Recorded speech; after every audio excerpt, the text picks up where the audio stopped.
Dobar dan, dragi prijatelji, dobrodošli u još jednu emisiju Zakuvaj kuhinja.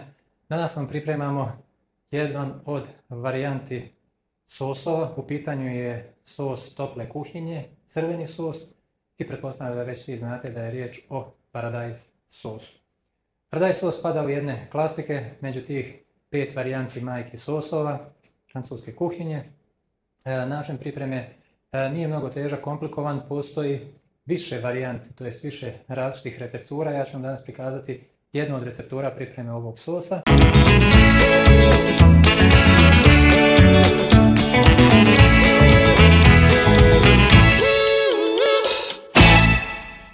Pravit ćemo manju količinu sosa, pa sam se odlučio za ovu dublju tavu. Ukoliko pravite veću količinu sosa, onda možete uzeti i neku šerpu. U suštini šta nam je potrebno? Potrebno nam je malo povrća, evo koristimo crveni luk, mrkva, celer, možete koristiti peršun, možete koristiti sve ono povrće što vam ostaje i da tako kažem smeta oni komadići u frižideru. Neće apsolutno to štetiti ni upropastiti vaš sos, ali evo ovdje imamo znači ove neke osnovne varijante za ovaj sos. Znači crveni luk isječemo ovako na krupnije kocke, zatim celer,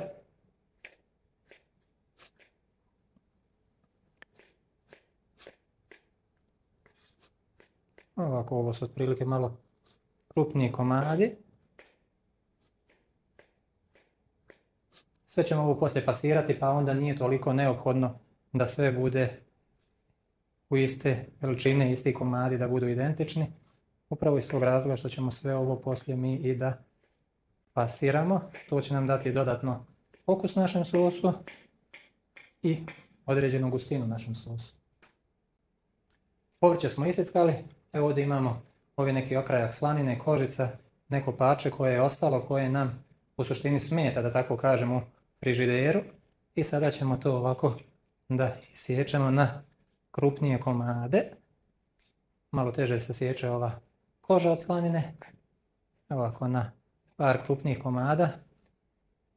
I slaninu također koristimo u pripremi ovog sosa, zato što ovaj sos ćemo koristiti uz neka mesna jela. Ukoliko treba vam posni sos, znači sos koji ćete koristiti možda za pripremu nekih posnih jela, onda naravno nećete dodavati slaninu ili neke masnoće životinjskog porijekla. Ovo nam je zagrijano, odmah ćemo dodati i u zagrijanu tavu dodajemo slaninu da se lagano odmah počne pržiti, da pusti svoje mirise, arome. Dodat ćemo odmah malo ulja.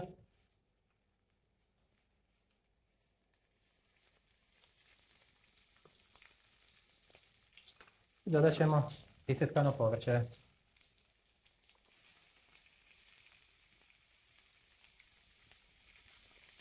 Miješamo da se povrće i slanina isprže lagano. Sada ćemo ovdje dodati list lovora. Dodat ćemo par zrna bibera.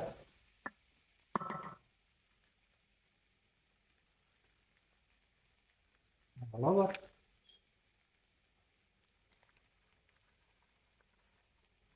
Par zrna bibera. Promiješamo. Miješamo i čekamo da nam povrće porumeni. Odlično. Čekamo da nam povrće blago porumeni i dok nam povrće se tako prži, promiješamo ga, malo tavu potresemo. Kažem, pravit ćemo danas manju količinu ovog paradajz sosa. Ukoliko nam treba veća količina, onda ćemo uzeti neku veću šerpu i tu pripremati. Odlično.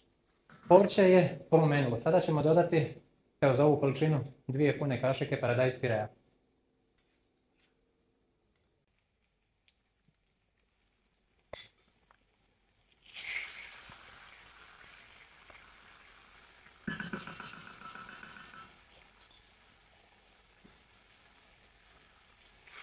Izmiješamo da upržimo pire.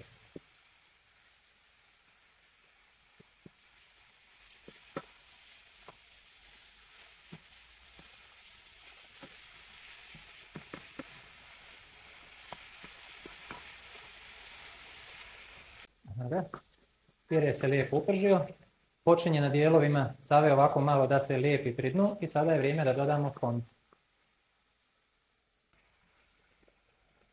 Dodajemo malo po malo fonda i miješamo.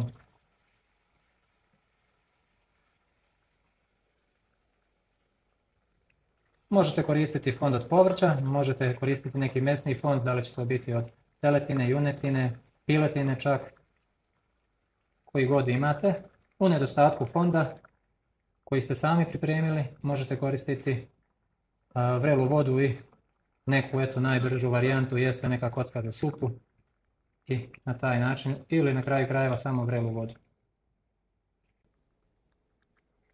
Evo, dodali smo skoro sam fond, otprilike neka litra i pol, da tako kažemo, je ovdje bila, evo ga. Sada ćemo dodati malo začina, malo soli, dodat ćemo malo bibera i svježe mljevinog, iako ovdje imamo biber u zrnu. Svježe mljeveni dodaje malo posebne, intenzivnije arome. I ja ću dodati ovu talijansku mješavinu. I dodat ćemo malo marinade od bijelog luka.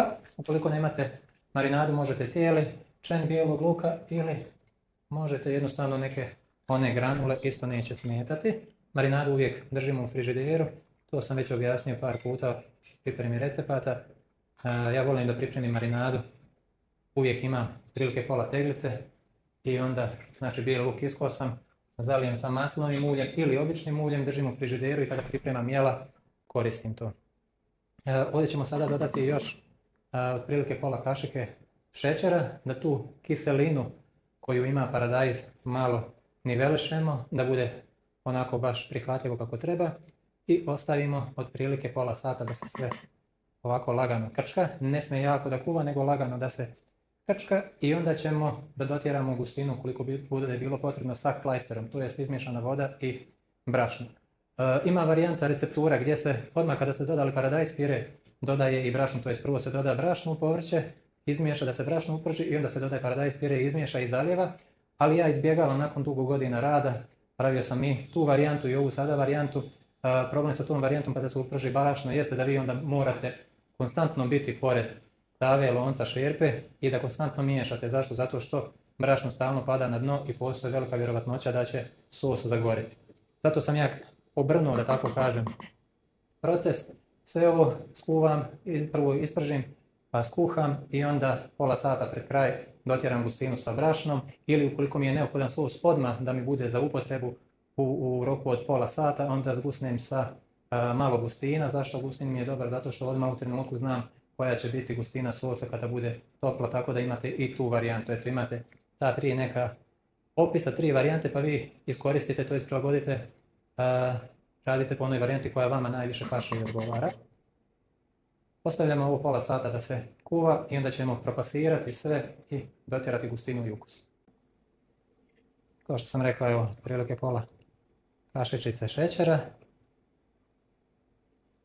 Nanivelišemo tu kiselinu paradajza, još jednom promiješamo i provjeravamo svaki 10-ak minuta ovo naše povrće. Lagano se lijepo ukuvalo, nekih pola sata. Koliko želite možete ostaviti i duže, 40-50 minuta, sat vremena, neće apsolutno ništa znači, samo će vam biti lakše da pasirate. Evo ovdje imamo zdjelicu sa vodom, dodat ćemo malo brašna, otprilike jednu punu kašičicu, to jest kašiku. I sada izmiješamo da imamo što manje grudvica. I sad ukoliko se desi da koja grudvica ostane kada budemo mi sada dodavali ovaj klajster u naš sos da bismo zgusnuli, nema to veze. Zašto? Zato što ćemo ovaj sos kompletno pasirati. Pa znači neće nam mnogo naškoditi ukoliko ostane koja grudvica. Ukoliko dodajemo na primjer ovako klajster da bismo zgusnuli čorbu ili nešto slično, onda sad ovako kada smo izmiješali obavezno to kroz cjediljku dodajemo u tečnost i odmah miješamo da se ne bi stvorile grudvice. Ali opet ponavljam, pošto mi ovdje imamo sve za pasiranje, ne trebamo se toliko plašiti grudvica. Sada ćemo lagano dodavati onoliko koliko nam je potrebno. Pošto ovo vidite, evo, ovo je samo od sebe već onako ima jednu izrazito lijepu gustinu, tako da nam neće trebati mnogo klastera. Odlično. Moramo vratiti pažnju kada dodajemo ovo da ne dodamo mnogo. Zašto? Zato što će sad ovo trebamo još kuvati ovako lagano uz miješanje nekih 20 minuta do pola sata da bi se izgubio ukus brašna. Znači ne smijemo onda dodavati previše da ne bude gusto. Ukoliko smo slučajno dodali previše, samo dodamo još malo fonda. Pošto vidite da za svaki sos koji smo do sad pravili potrebno je posvetiti malo više vremena. Evo konkretno sad moramo ovdje da stojimo nekih pola sata i da miješamo. Onda pripremamo inače u kuhinji veće količine i kada skuhamo stavljamo u odgovarajuću posudu, ostavimo da se ohladi i onda u frižideru može da stoji od 3, 4 do 7 dana. Neki sosevi čak 10 dana, a također možete jedan dio sosova i da stavite u odgovarajuću posudu sa poklopcem koji će hermetički biti zatvoren i možemo ostaviti u zamrzivaču maksimalno do 3 mjeseca neke manje količine i onda vaditi i koristiti kada nam je neophodno za pripremu određenog jela. Ovaj sos pripremljen na ovaj način uz ovaj miris i aromu slanine, uz miris ovog korijenastog povrća, zaista jako dobro ide kada se servira uz neka pečenja, kada se servira uz neka jela, na primjer lešo teletina, lešo junetina, onda ova bogata aroma ovoga sosa zbog ovog mirisa slanine, mirisa celera, mrkve, luka, zaista će se odlično slagati. Također možete ovaj sos koristiti za pripremu čufti, možete koristiti za pripremu bolognese sosa. Apsolutno sad možete ovo da koristite u zaista veliki i širok spektar jela koja ćete vi pripremati. Znači bilo koja mesna jela koja pripremate sa paradajz sosom možete koristiti sos pripremljen na ovaj način. Sada je ovo se ovako malo okrčkalo, sada ćemo mi ovo propasirati. Evo ga kroz sjedeljku. Gledamo da nam sjedeljka bude što sitnija. I sada uzmemo kašiku. Evo uzeti ovu koja je malo veća, šira. Možete uzeti kašiku ili čak onu kuvarsku kašiku i onda pasirati, znači ovako protisnete kroz rubove. Povrće vidite kako je lijepo kuvano i ono lagano prolazi, slanina naravno ne može proći, ali nama je sada bitno, već je unutra, paradajz vidite već je prošao, nama je bitno sada da propasiramo ovo povrće, da tu aromu povrća još dodatno prenesemo u sos, a s druge strane da dobijemo i što kvalitetniji proizvod i određenu gustinu koja će nam dati ovo povrće. Zato je bitno da se propasira, slanina se neće moći propasirati, ali ovu slaninu, kožicu naravno ne možemo da koristimo, ali ove komade, ukoliko smo ubacili komade slanine, možemo izuzeti naravno pojesti. Nećemo baciti. I u suštini sada je samo znači neophodno ovo dobro ovako da propasirate, znači protisnuti namirnicu kroz sjedeljku, kroz pasirku. I ovo će biti zaista jedan vrhunski paradajz sos.